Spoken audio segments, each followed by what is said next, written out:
La justice allemande dit avoir déjoué mercredi dernier des projets d'attentat d'un groupuscule d'extrême droite et complotistes qui voulait s'en prendre aux institutions démocratiques du pays et notamment le Parlement.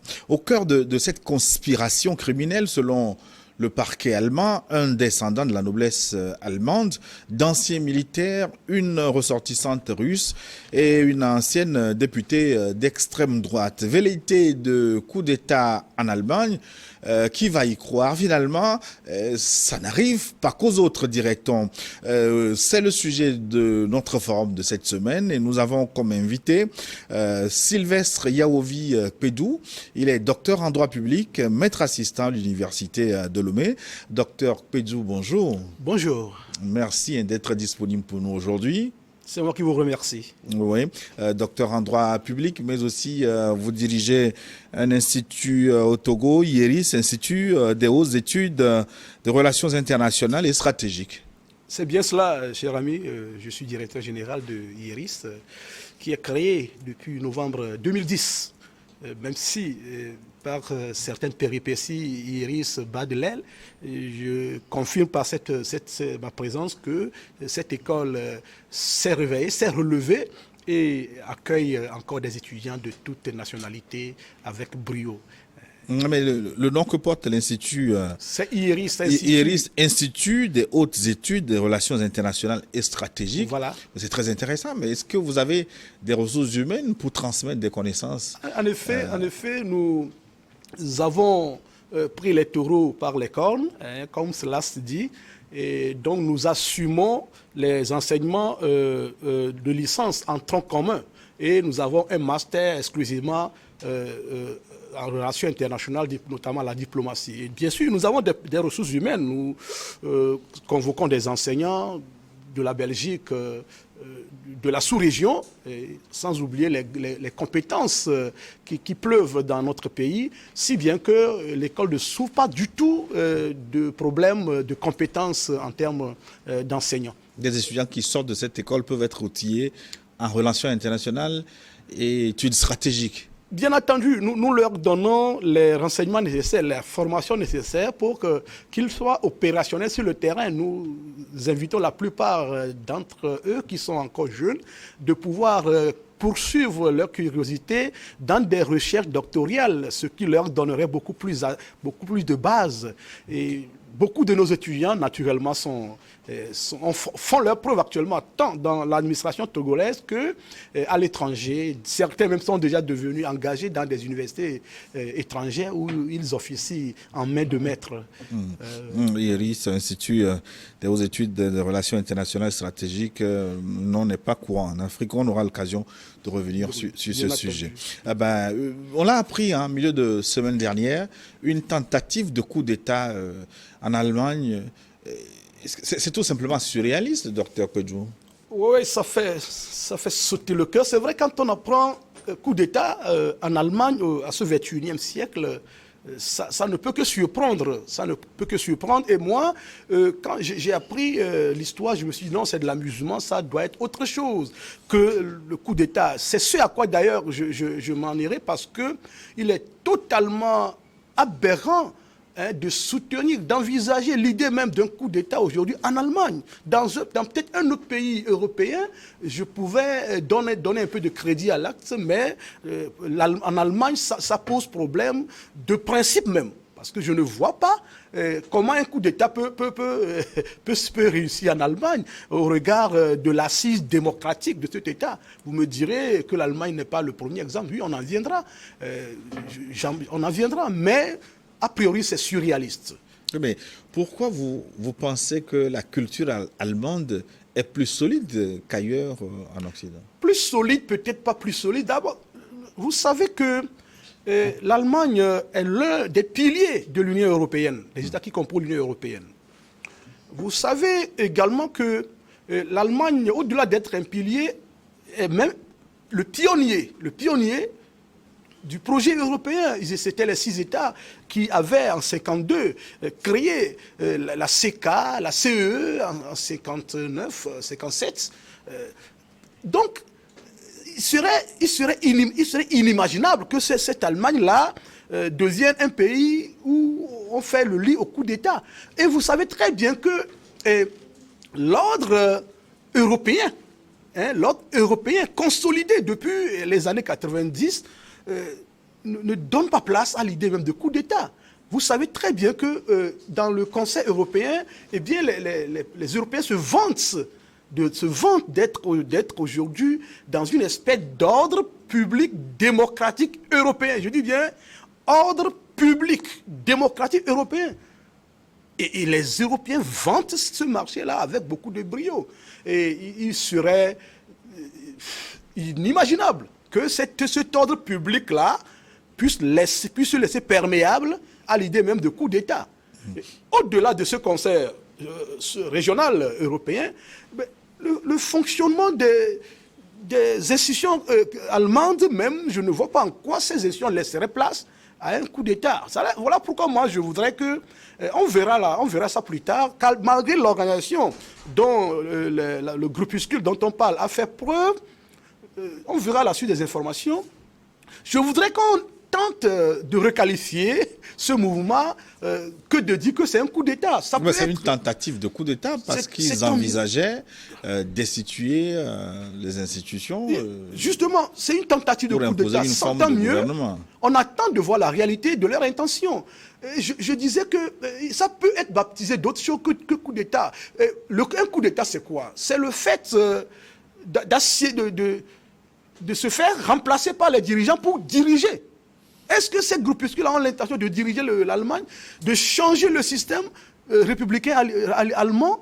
Je ne sais pas comment cela peut être envisageable. Mais on va écouter à ce propos le procureur général fédéral allemand, Peter Frank, qui a qualifié les faits après l'arrestation des 10 complotistes. On l'écoute et on revient au plateau pour les commentaires.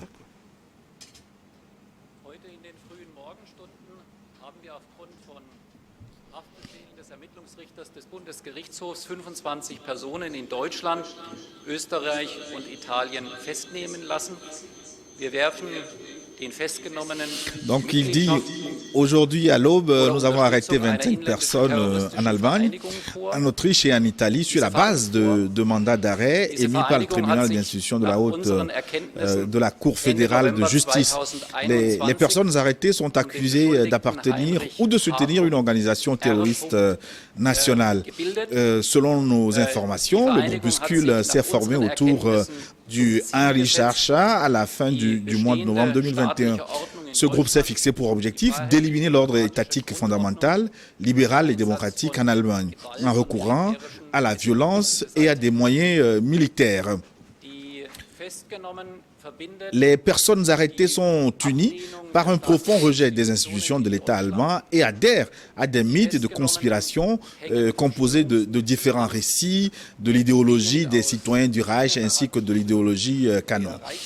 Certaines personnes étaient prévues pour prendre en charge certains portefeuilles, dont celui de la justice, par une ancienne députée du Bundestag allemand. Outre ce conseil qui devait planifier un nouvel État et une nouvelle structure étatique, le groupuscule avait également prévu, selon nos informations, la mise en place d'une branche militaire qui devait mettre sur pied une nouvelle armée allemande. Selon nos informations, certains individus de l'organisation terroriste avaient également envisagé de pénétrer par la force dans le Bundestag, le Parlement allemand. Gewaltsam in den Deutschen Bundestag einzudringen. Voilà donc les déclarations de Peter Frank, procureur général fédéral allemand, donc qui nous dit que selon ces informations, ces individus avaient envisagé donc de pénétrer par force dans le Parlement allemand. Le Parlement allemand disait militärische Arm soll eine neue deutsche Arme aufbauen, disait-il. Donc voilà, c'est clair que le groupuscule démantelé avait un projet de prendre le pouvoir et de l'exercer. Donc dans ce cas-là, est-ce qu'on peut requalifier ces faits autre qu'une tentative de coup d'État, Dr Kwedzou? D'accord, nous sommes d'accord lorsque nous voyons le degré d'organisation du fameux groupuscule en question. Mais si vous suivez bien les informations, ils appartenaient à un mouvement d'extrémisme et il serait au total de 15 000 adhérents environ. 15 000 adhérents environ, et je ne vois pas comment 15 000 adhérents peuvent imposer leur volonté à des millions d'Allemands. Et puis de deux, vous devez savoir quand même que le mouvement, en l'occurrence, s'inscrit dans la ligne logique de la montée d'extrémisme en Europe d'une manière générale, que ce soit en France, que ce soit aux États-Unis, que ce soit au Brésil avec Bolsonaro. Donc c'est un mouvement qui se généralise et que peut-être on devrait beaucoup plus encadrer. Moi honnêtement parlant, malheureusement on ne les a pas vus en action, à l'acte. Ce n'est qu'un projet. Ce projet ne réussirait pas, n'aurait jamais réussi. Ce projet pourrait être rapproché de celui initié par les partisans de Donald Trump. Et d'ailleurs, ils s'en inspirent. Je suis sûr que ces activistes-là se sont largement inspirés des partisans, des extrémistes en faveur de Trump, tout comme ça a été le cas pour les partisans inconditionnés de Bolsonaro au Brésil. Nous n'écartons pas le cas français malgré le fait que le Front National ait changé de nom. Ça demeure quand même l'extrême gauche, l'extrême droite, voyez-vous, français. Donc le mouvement semble se généraliser dans ces derniers temps. Et je pense que la sortie de ce groupuscule s'inscrit dans cette optique-là. Sinon, qu'est-ce qu'ils reprochent actuellement aux dirigeants allemands? Est-ce que les Allemands sont aujourd'hui en train de revendiquer un changement de régime? Mais justement, est-ce que le régime allemand s'essouffle? C'est un régime, on va dire, parlementaire, quand même, qui a montré sa solidité démocratique. Est-ce que ce régime est en train de s'essouffler, selon vous? Moi, je ne pense pas. Je ne pense pas. Je pense que ce régime est plutôt en train de révéler sa vitalité démocratique. Vous voulez faire allusion aux péripéties qui ont été consommées pour pouvoir dégager le dernier gouvernement de Scholz, je pense. Non, pour moi, ces péripéties sont plutôt la révélation de la vivacité de la démocratie allemande qui laisse consommer l'idée selon laquelle eh bien, la démocratie d'un État, la gestion d'un État ne peuvent pas faire l'objet d'une confiscation par un groupe d'individus. Voilà le fait que aujourd'hui le chancelier Scholz dirige une véritable coalition. Pour moi, c'est une bonne nouvelle pour la démocratie allemande. Au contraire, moi, je n'y vois pas d'essoufflement. Mais c'est quoi le problème? Alors, est-ce que les crises sociopolitiques peuvent justifier les tentatives de renversement des pouvoirs établis par la force? Parce qu'on sait que l'Europe traverse de nos jours une crise socio-économique aiguë. Et il est évident que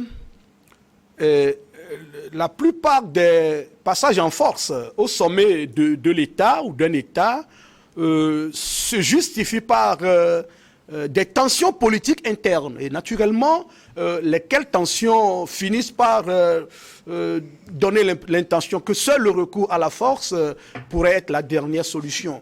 C'était vrai. Voyez-vous, dans l'espace latino-américain du 19e siècle, où ce que l'on appelait, ou ce que l'on appelle encore dans notre jargon international, les pronunciamientos, pour ainsi parler des coups d'État, ont élu domicile dans cette partie du monde. Puisque dans la même année, vous pouvez assister à 3-4 coups d'État dans le même État, ce qui a conduit d'ailleurs l'époque à la mise sur pied d'un certain nombre de doctrines, dont la doctrine Toba, qui avait comme leitmotiv la non-reconnaissance de tout gouvernement putschiste. Donc, tout ceci, naturellement, pour vous dire que nos sociétés africaines ne sont pas le terrain d'élection des coups d'État. Voilà.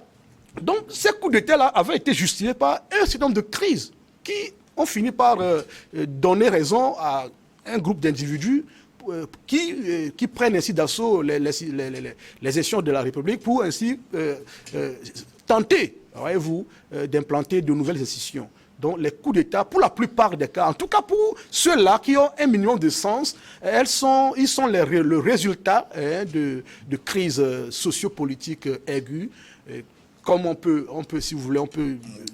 Donc, dans le contexte économique tendu aujourd'hui en Europe, donc ça veut dire qu'on ne serait pas surpris du retour de ce que vous avez appelé les problèmes sciamentaux. Non, oui, je pense, cher ami, que le contexte européen actuellement, qui s'est accentué surtout par la guerre russo-ukrainienne, ne devrait pas justifier les coups d'État. Je pense que, mais les régimes sont de plus en plus fragiles. On voit en Angleterre des premiers ministres qui n'arrivent pas à tenir 2-3 semaines. Avec ces formes d'instabilité, est-ce qu'on ne risque pas de déboucher sur finalement des prises de pouvoir où quelqu'un va dire mais je prends mes responsabilités pour restaurer vous voulez me... Non, moi je suis, en tant que juriste, et je ne vois pas aujourd'hui une raison d'un groupe de militaires dire non, je prends les rênes de l'État parce qu'il y a crise économique, parce que la vie devient chère. Vous voyez qu'en Angleterre, le système même résout ses problèmes.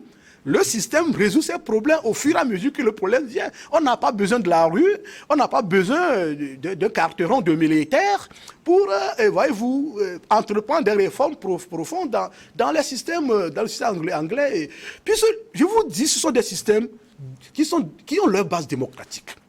Est-ce que vous avez une fois entendu en Angleterre, une fois si c'est une succession heurtée? Non. Les lois sont respectées, les lois fondamentales sont respectées. Mais on commence par assister à des scènes qu'on n'avait pas l'habitude de voir en France, par exemple. Vous vous rappelez, il y a 1 an ou 2, si je ne m'abuse, un groupe de militaires, des généraux, fussent-ils à la retraite, ont porté leur voix sur la place publique pour dénoncer une forme d'organisation du pouvoir, ce qu'on n'avait pas l'habitude de voir. Je suis d'accord. Vous voyez le cas même de la Chine récemment. Les langues se délient. Mais en fait, dénoncer une pratique longtemps consommée à contre-cœur n'est pas quand même révélateur de coup d'État.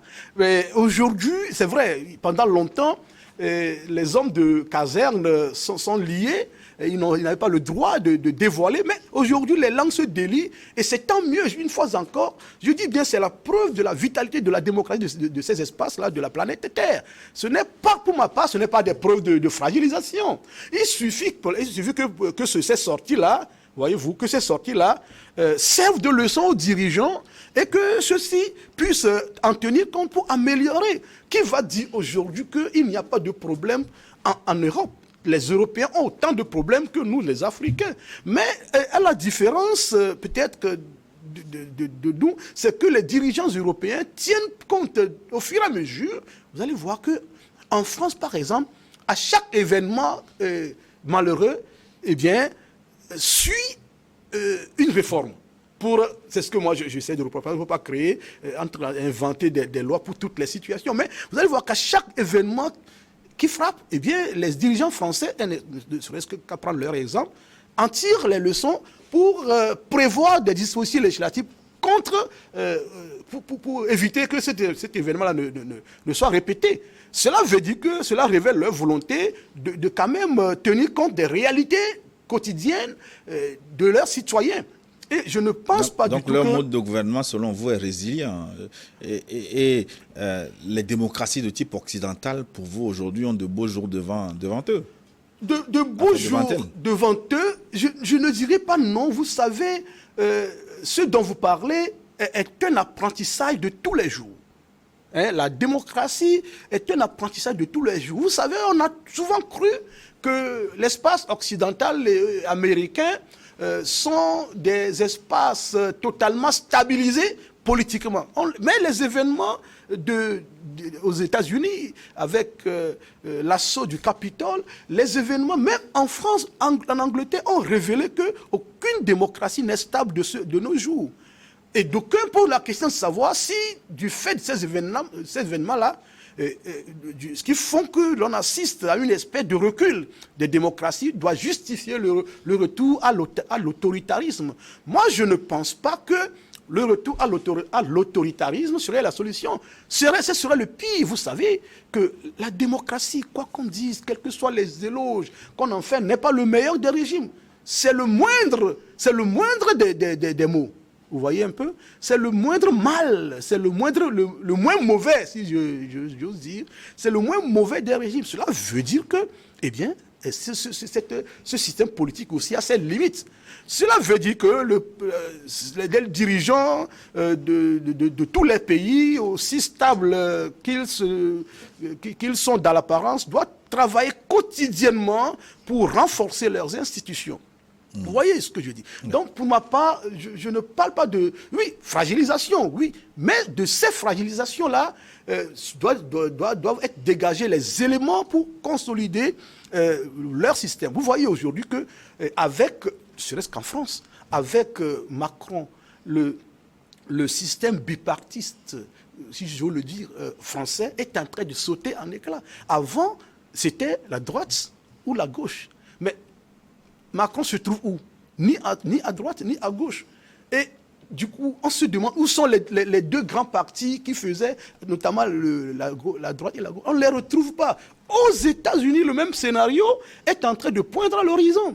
Et les républicains, bien sûr, incarnés à défaut par Donald Trump, aujourd'hui, ils ne sont plus unis. Imagine que par quelque péripétie que cela soit, eh bien, les républicains déposent leur candidature et Donald Trump à côté. Il se trouve, voyez-vous. Donc ça va se faire sauter en éclats l'institution, le système bipartite des États-Unis qui a trop souvent fait briller apparemment ce pays, la démocratie de ce pays. Donc nous sommes en train d'assister à des évolutions, dont il faut tenir compte pour prendre les choses en compte dans leurs nouveaux élans, dans les nouvelles réclames que ces choses-là imposent, ces événements-là imposent. Est-ce que ces démocraties occidentales n'ont pas montré leurs limites sur le plan des droits de l'homme? Parce qu'en poussant le bouchon trop loin, finalement, est-ce que ces démocraties ne sont pas en crise morale par la promotion de certaines formes de vie qui sont plutôt dénoncées sur le continent? Suivez mon regard, vous savez de quoi je parle. Merci, cher ami. Vous savez, je dirais oui, bien sûr, parce que je dirais oui, mais non à la fois, parce que les histoires de droits de l'homme sont parties de celles-là qui divisent, sur lesquelles, par exemple, quelle est aujourd'hui la valeur juridique, quand on parle de la valeur juridique des droits de l'homme, d'une manière générale? Le débat partage la doctrine en droit international. Est-ce que le respect de ces droits-là est une exigence juridique qui pèse sur les épaules des États? Devant un auteur, il vous dira non, que ces valeurs, ces droits-là, les instruments qui les contiennent n'ont de valeur juridique qu'à ceux qui y voient une valeur juridique. Oui, mais la Déclaration universelle des droits de l'homme a été intégrée dans toutes les constitutions. Merci d'indexer ce document. Mais quelle est la valeur juridique de ce document? Mais dès lors que ce document est intégré aux constitutions, est-ce que ça n'a pas une valeur juridique? Merci, vous le dites. Est-ce que tous les tests, tous les éléments, tous les instruments intégrés dans nos tests constitutionnels, est-ce que nous les respectons en tant que tels? D'abord, je vous dis quelque chose.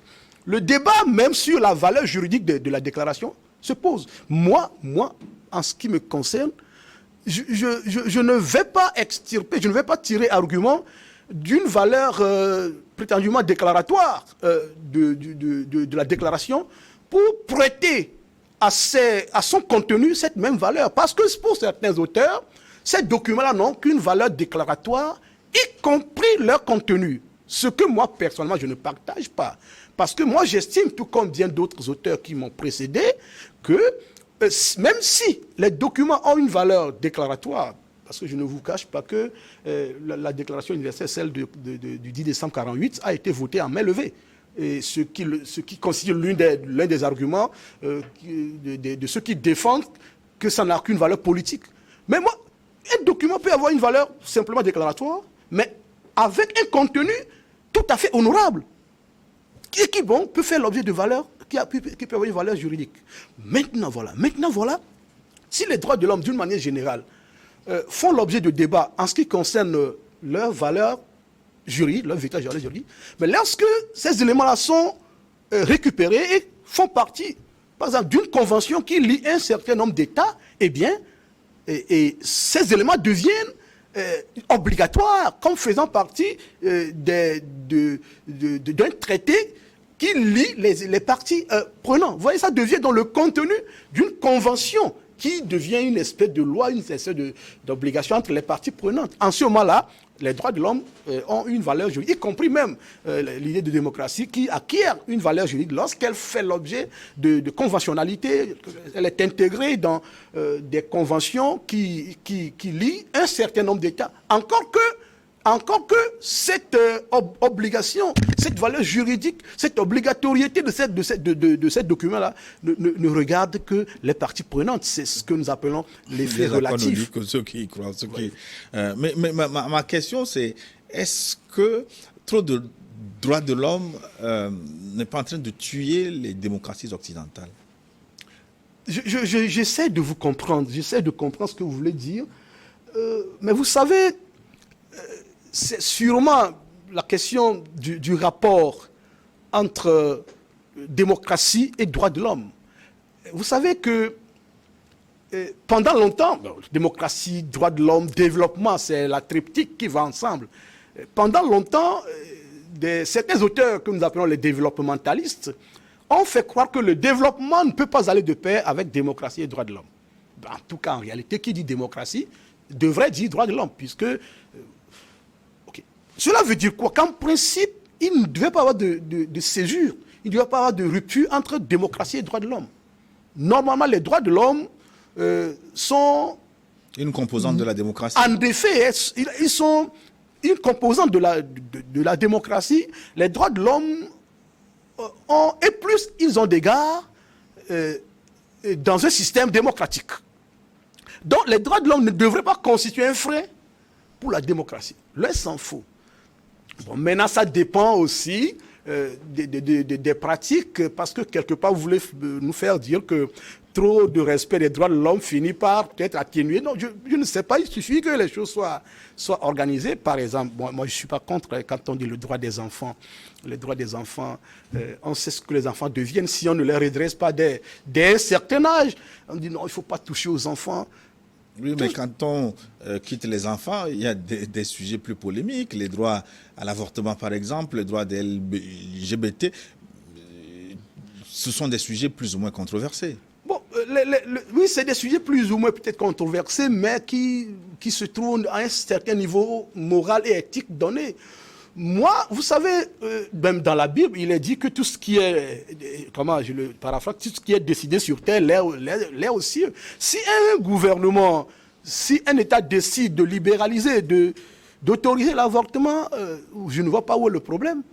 Ceux qui veulent le faire vont le faire. Ceux qui ne veulent pas. Tout ce qui est légal est légitime. Bon, pour raisonner comme un positiviste, tout ce qui est légal est normal, mais je ne vois pas pourquoi. Ce sont des pratiques qui ne nuisent à personne. Et si les citoyens veulent pratiquer l'IVG, mais la loi l'autorise, seulement qu'ils la pratiquent dans le respect de la loi. Maintenant, si pour des raisons éthiques ou morales, ben, chacun n'a qu'à faire ce qu'il veut maintenant. Bon, le problème, c'est qu'un médecin qui, quelque part, est tenu par la loi de pratiquer l'avortement, qui refuse de le faire en ce moment, peut-être que ça pose problème, d'où la nécessité que l'on ait le consentement des citoyens dans la mise en œuvre de ces dispositifs-là. En tout cas, les téléspectateurs nous diront ce qu'ils pensent de votre développement et du sujet. D'ailleurs, dans la seconde partie, tout à l'heure, le numéro sur lequel vous nous envoyez vos questions, vos suggestions via WhatsApp, c'est le plus 228 96 46 10 31, plus 228 96 46 10 31. Ce sera l'occasion aussi de parler un peu de football avec la qualification historique du Maroc pour les demi-finales de la Coupe du Monde. C'est la première fois que cela arrive à l'Afrique et c'est la première fois que les droits de ces matchs de la Coupe du Monde passent par un groupe africain notamment, New World TV, en ce qui concerne les pays d'Afrique subsaharienne, francophones pour les droits payants. Dans la seconde partie, nous reviendrons donc sur ces questions à travers vos félicitations, peut-être vos encouragements pour la suite de la compétition. Docteur Pédou, est-ce que la guerre Occident-Russie n'est pas en train d'user l'Europe, de créer des conséquences? Ce qui arrive par exemple en Allemagne, ce n'est pas l'une des conséquences de la crise mal gérée entre la Russie et son voisin? Je crois que d'une manière générale, à vrai dire, la guerre ne profite à aucune des parties belligérantes. La guerre ne profite à aucune. Parce que quoi qu'on dise, chaque partie va s'en sortir égratigné, nécessairement. Et donc, dans le contexte actuel, il faudra dire que, au-delà des pays occidentaux, la Russie elle-même est en train de pâtir de cette guerre. Vous ne le démentirez pas.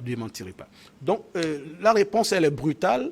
La guerre va laisser nécessairement des séquelles. D'ailleurs, comme vous le constatez déjà, bon, pour l'instant, rien ne me permet de lier l'événement allemand, le malheureux événement allemand, au contexte de la guerre, même si on peut... Mais parce que parmi les complotistes, on a cité... SRU ressortissant de la Russie, oui.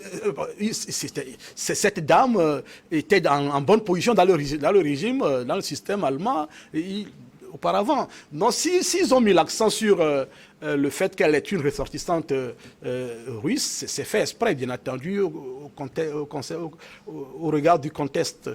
Bon, ceci étant, cela ne justifie pas l'implication de la Russie dans cet événement qui n'a pas, certes, été réalisé, qui n'est resté qu'une tentative. Mais oui. Ceci étant, je vous dirais que la guerre a laissé et laissera nécessairement ce qu'elle tend au niveau des pays occidentaux, qu'au niveau de la Russie et bien sûr au niveau des États africains également. Ouais, qui connaissent notamment la flambée des prix et des denrées de première nécessité. Mais l'Afrique, on sait, elle construit ses régimes politiques sur le modèle occidental. Voilà que le modèle occidental est en train de montrer aussi ses faiblesses. Est-ce qu'elle a tort, l'Afrique, de construire, de faire ce choix? Je vous dirais que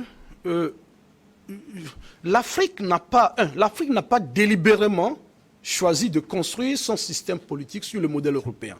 On le lui a imposé.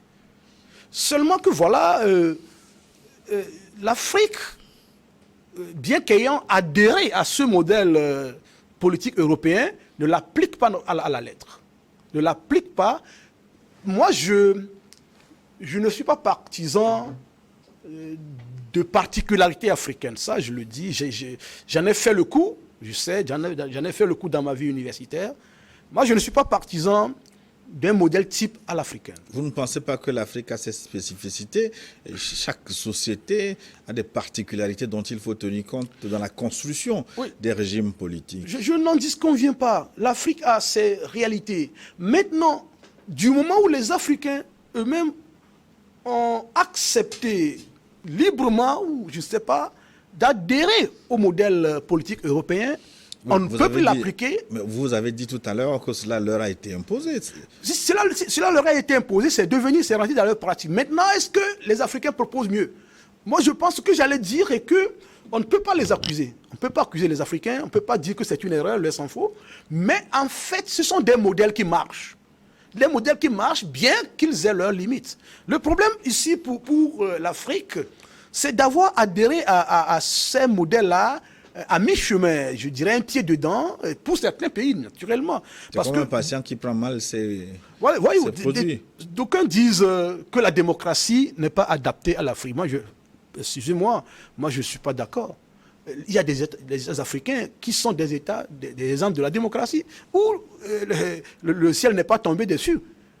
Il y a des États africains, ce qu'on demande d'appliquer, de faire en sorte que le peuple soit le fondement de votre pouvoir, c'est tout. À part ça, c'est quoi? Oui, mais si l'Afrique a du mal à se retrouver à appliquer ces modèles occidentaux, mais ça veut dire qu'il faut lui créer son modèle. C'est là que peut-être les reproches vous sont faits, vous intellectuels, surtout juristes.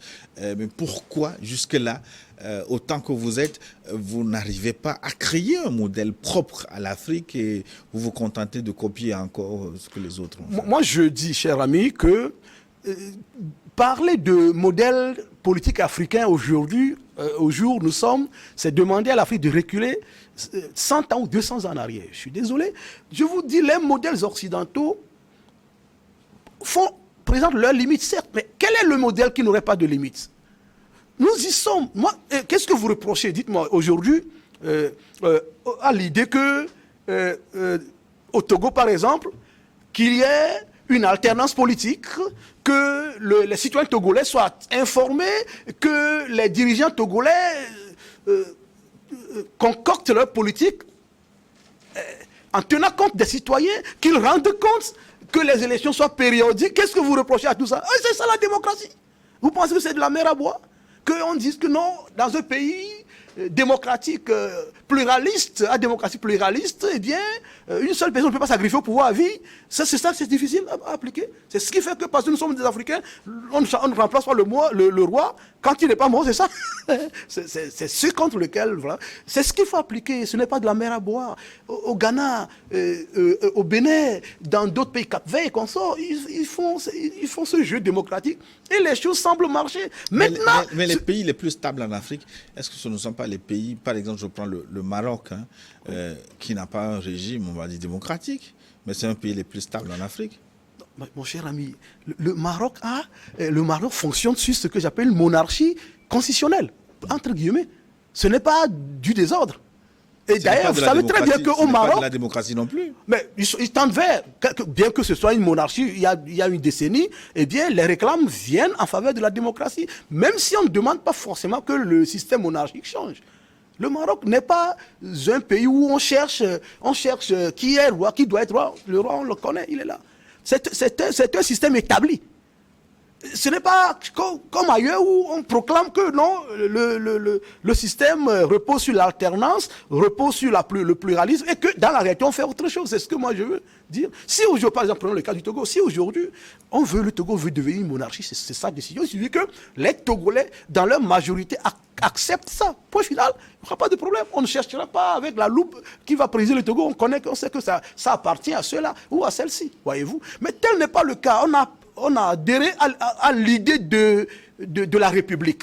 Oui, mais techniquement, on sait que les élections sont un instrument, enfin, on va dire, incontournable pour réaliser les élections. Mais techniquement, en Afrique aujourd'hui, est-ce que nous avons les outils pour organiser de bonnes élections? Vous demandez si on a des outils pour réaliser de bonnes élections. Cela suppose que jusqu'alors, on ne réalise pas de bonnes élections. Je tiens ça de vous. Je pense que d'ailleurs, l'un des problèmes, l'une des causes de la floraison des coups d'État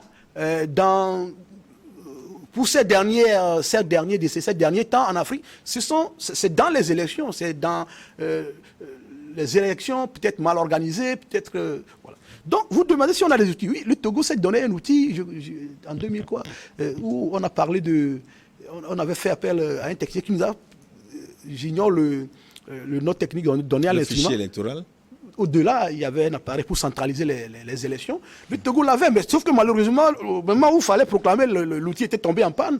Mais on a des moyens, si on pouvait trouver des outils... Oui, mais vous parlez des moyens, des outils électroniques...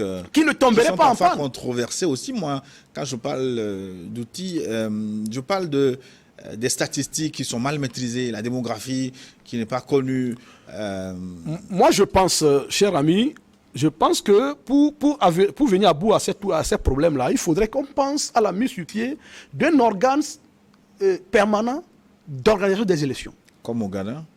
Peut-être comme au Ghana, comme en France, comme aux États-Unis. Vous pensez que si ce n'était pas le cas aux États-Unis, Donald Trump quitterait le pouvoir, il mettrait en mouvement la technologie électoraliste, au moins. Peut-être qu'il viendrait l'emprunter à l'Afrique pour proclamer sa victoire. Moi, je pense que L'un des problèmes en Afrique, c'est que c'est à 6 mois des élections qu'on commence par parler d'une certaine CENI, Sénat, je ne sais pas, et les grégaires commencent. Il faut penser à mettre sur pied un organe, une CENI technique qui soit dépolitisée, qui fasse son travail. Mais, pourquoi pas? C'est ce qui se fait dans les grandes nations. Regardez la France.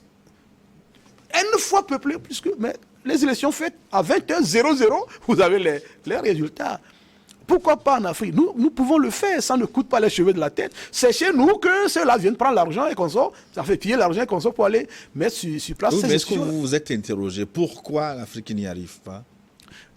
Pourquoi l'Afrique? Est-ce que l'Afrique a déjà tenté pour ne pas y arriver? Est-ce que les États africains, nos États d'Afrique francophone notamment, ont déjà eu ce souci-là de travailler à stabiliser, de travailler à raffiner, de travailler donc à rendre transparentes leurs élections? Est-ce que l'Afrique a déjà eu cette solution? Je ne suis pas sûr.